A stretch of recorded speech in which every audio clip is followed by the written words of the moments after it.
In this video, we will learn about the another cool feature of Microsoft Edge, and that is vertical tabs.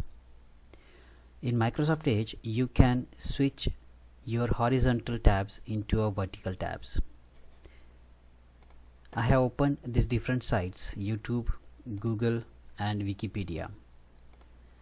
So if you want to switch between the vertical tabs from horizontal, just go on left top corner and see this icon, tab action menu. Click on it, turn on vertical tabs.